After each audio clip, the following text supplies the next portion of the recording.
আসসালামু আলাইকুম প্রিয় দর্শক, ঈদ মোবারক। আমি জেসমিন বলছি খুলনা থেকে। আপনারা আমার সাথে আছেন জেসমিন ক্যাফে ব্লগসে। আমার আজকের রেসিপি চিকেন কোরমা। আমি কিভাবে চিকেন কোরমা করব সেটা আপনাদেরকে আজকে দেখাবো, দেখে নিন। এখানে আমি 2টা চিকেন নিয়েছি 1 কিলো ওজনের, আর রেগুলার কাট করে কেটে নিয়েছি, একটু বড় বড় করে কেটে ধুয়ে পরিষ্কার করে নিয়েছি।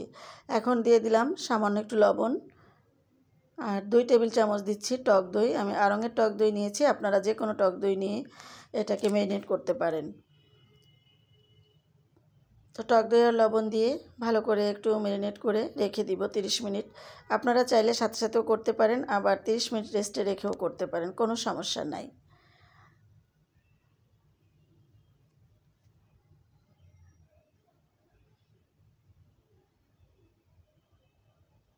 ম্যারিনেট করা হয়ে গিয়েছে, আমি রেখে দিলাম 30 মিনিটের জন্য। এখন রান্না করতে চলে আসলাম। চুলায় একটা কড়াই দিয়েছি, আর এখানে দিয়ে দিলাম হাফ কাপ সাদা তেল। এখন দিয়ে দিচ্ছি 1 চামচ, 4 চামচের থেকে একটু বেশি হবে ঘি। ঘিটা কিন্তু অবশ্যই দিবেন, সুন্দর একটা ফ্লেভার আসবে ঘিতে। আর এখন দিয়ে দিলাম 1 মুঠ পেঁয়াজ কুচি। পেঁয়াজ কুচিটা দিয়ে ভালো করে নেড়েচেড়ে ভেজে নিব, যেহেতু কাঁচা একটা গন্ধ থাকে, যাতে করে সেই গন্ধটা না থাকে সেই পর্যন্ত ভেজে নিব। নেড়েচেড়ে ভালো করে ভেজে নিব, একদম লালও করব না, আবার কাঁচাও থাকবে না। আমার পেঁয়াজ ভাজিটা হয়ে গিয়েছে। এখানে আমি গরম মশলা অ্যাড করছি। 2টা দিয়েছি তেজপাতা, 5-6টা দিয়েছি সাদা এলাচ, 5-6টা দিয়েছি গোলমরিচ, আর 2 টুকরা দিয়েছি জয়ত্রী। তো জয়ত্রীর ফ্লেভারটা কিন্তু খুব স্ট্রং, এই জন্য অল্প একটু দিবেন, খুব বেশি দিবেন না। এখন দিয়ে দিচ্ছি বাটা মশলা। আমি একসাথে বেটে নিয়েছি। এখানে 1 টেবিল চামচ দিয়েছি পেঁয়াজ বাটা, 1 চা চামচ আদা বাটা, 1 চা চামচ রসুন বাটা, সব একসাথে বেটে দিয়ে দিলাম। পেঁয়াজ রসুন এবং আদা বাটাটারও কিন্তু একটা গন্ধ থাকে, তো ভালো করে নেড়েচেড়ে সেই গন্ধটা দূর করে নিচ্ছি। ভিডিও ভালো লাগলে একটা লাইক দিবেন, শেয়ার করবেন, কমেন্টস করবেন, আমার পাশে থাকবেন। আশা করব আমার ভিডিও ভালো লাগবে। এখন দিয়ে দিচ্ছি স্বাদ অনুযায়ী লবণ, আর 1 চা চামচ দিলাম লাল ঝালের গুঁড়া, 1 চা চামচ দিলাম ধনিয়া গুঁড়া। এখানে কিন্তু কোনো প্রকার জিরা গুঁড়া আমি ব্যবহার করছি না, আর চিকেন কোরমায় কিন্তু জিরার গুঁড়া ব্যবহার না করলেই ভালো হয়। মশলাটা যাতে পুড়ে না যায় তার জন্য এখানে আমি সামান্য একটু দুধ দিয়ে দিলাম, আর দুধ দিয়ে ভালো করে আবারও নেড়েচেড়ে মশলাটাকে কষিয়ে নিব তেল ওঠা পর্যন্ত। ভিডিও ভালো লাগলে একটা লাইক দিতে কিন্তু ভুল করবেন না, শেয়ার করবেন, কমেন্টস করবেন, আমার পাশে থাকবেন। মশলাটা কষানো হয়ে গিয়েছে, এখন আমি ম্যারিনেট করা চিকেনগুলো দিয়ে দিচ্ছি। এখানে কোরমার জন্য চিকেন কিন্তু ভেজে নেওয়ার কোনো প্রয়োজন নাই, সরাসরি ম্যারিনেট করে দিয়ে দিলেই হবে। চিকেনগুলো দিয়ে আবারও ভালো করে নেড়েচেড়ে কষিয়ে নিব। মনে রাখবেন, আপনি যত ভালো করে কষাবেন আপনার তরকারির স্বাদটাও কিন্তু তত ভালোই আসবে। প্রিয় দর্শক, আপনি যদি আমার চ্যানেলে নতুন হয়ে থাকেন, আমার চ্যানেলটি অনুরোধ করছি সাবস্ক্রাইব করে আমার পাশে থাকবেন, পাশে থাকা বেল আইকনটি ক্লিক করে দিবেন, তাতে করে আমি যখনই কোনো ব্লগ ভিডিও দিব আপনি সবার আগে নোটিফিকেশনে দেখে নিতে পারবেন। পুরানো বন্ধুরা আমাকে অনেকটাই সাপোর্ট করে যাচ্ছেন, আর আপনাদের সাপোর্টে কিন্তু আমি একটু একটু করে এগিয়ে যাচ্ছি। তার জন্য অনেক অনেক কৃতজ্ঞতা এবং ধন্যবাদ জানাচ্ছি আমার পুরানো বন্ধুদেরকে। এখনও যদি কেউ লাইক দিতে ভুলে যান, প্লিজ একটা লাইক দিয়ে দিবেন। আমি আশা করব আমার রেসিপি ভালো লাগবে আপনাদের। তো চিকেনটা কিন্তু ভালো করে কষানো হয়ে গিয়েছে, দেখতে পাচ্ছেন কালারটা চেঞ্জ হয়ে আসছে, আর উপর থেকে তেলও উঠে আসছে।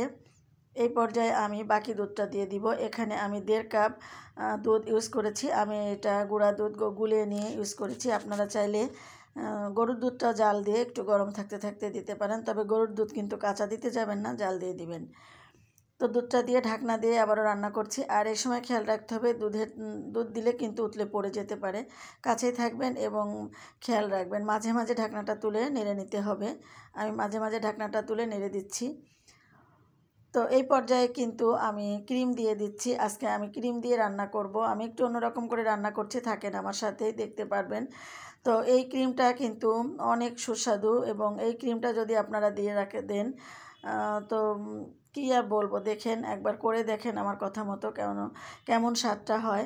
আর আপনারা যদি ক্রিম হাতের কাছে না থাকে সেক্ষেত্রে আপনারা বাদাম বাটাও দিতে পারেন, কাজু বাদাম, কাঠবাদাম, এমনকি চীনা বাদাম দিলেও চলবে। তবে ক্রিম দিয়ে আমি আজকে রান্না করেছি একটু ভিন্নভাবে। আপনারা এটা করে দেখতে পারেন এবং আপনারাই বলবেন, আমাকে কমেন্ট করবেন যে আপু আপনার ক্রিম দিয়ে রান্না করেছিলাম আমি কুরমাটা অনেক টেস্ট হয়েছে। আমার কাছে অনেক টেস্ট লেগেছে, তাই আমি আপনাদেরকে রিকোয়েস্ট করলাম। ঢাকনা দিয়ে নেড়েচেড়ে আবারও কিছু সময় অপেক্ষা করে চলে আসলাম।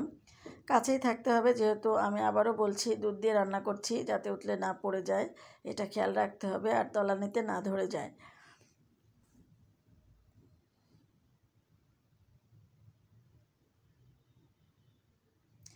এই পর্যায়ে রান্নাটা প্রায় হয়ে গিয়েছে। এ সময় আমি হাফ চা চামচ চিনি দিলাম। চিনিটা কিন্তু অবশ্যই দিবেন, কোরমা একটু মিষ্টি মিষ্টি হলে কিন্তু ভালো লাগে। তো চিনিটা দিয়ে আবারও নেড়ে চেড়ে কিছু সময়ের জন্য রান্না করে নিচ্ছি।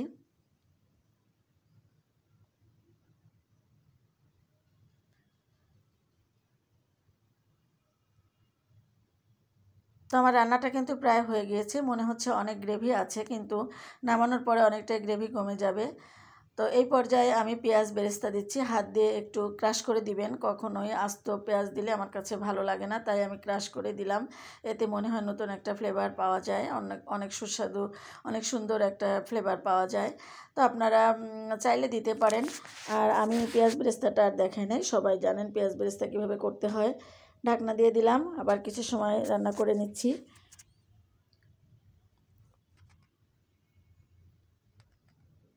তো একটু গ্রেভি থাকতে কিন্তু নামিয়ে নিব, পরবর্তীতে কিন্তু এই গ্রেভিটা টেনে যাবে। আর এই পর্যায়ে আমার রান্নাটা হয়ে গিয়েছে, এখন আমি আর একটু ঘি দিয়ে দিলাম 1 চামচ মতো।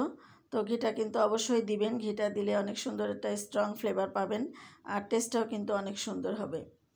তো আপনারা এভাবে রান্না করে দেখেন, আমি বারবার বলছি ক্রিম দিয়ে এই কোরমাটা রান্না করে দেখেন, একটা অন্যরকম টেস্ট আসবে এবং খুবই সুস্বাদু হবে, সবাই প্রশংসা করবে। আমার রান্নাটা কিন্তু হয়ে গিয়েছে, আমি একটু নেড়ে চেড়ে ঢাকনা দিয়ে আর 2-1 মিনিট রান্না করে নামিয়ে নিব।